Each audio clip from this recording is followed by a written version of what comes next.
wars were provoked by the West, colonialism was provoked by the West. The two world wars were provoked by the West. The atomic bombs were dropped by the West.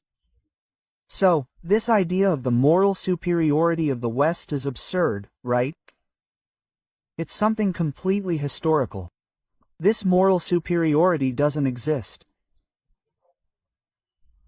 Which countries has Iran ever attacked, right?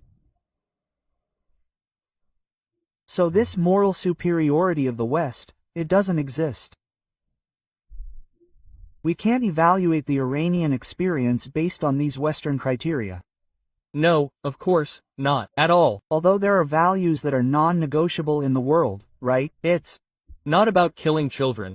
So it's about that, you know? Who kills more children when I think of the West and the East?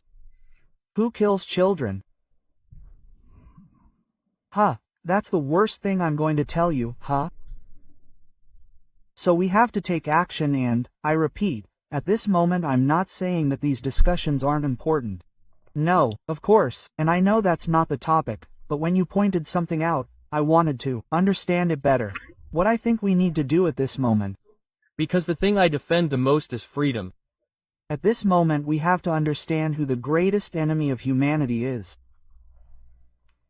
And the greatest enemy of humanity is the State of Israel. It's Zionism. It's OISM. The problem in the world, right now, right? Look, the biggest problem in the world is imperialism, because the State of Israel doesn't do what it does without the protection of the United States. I wanted to ask you, is it imperialism or is it the other side? I asked you, look, the greatest enemy of humanity is imperialism. But right now the most perverse gear, the strongest general, right? The one that acts the most, that's the State of Israel. The most evil arm of the imperialist system is the State of Israel. From your point of view, who manipulates who today? Israel or the United States?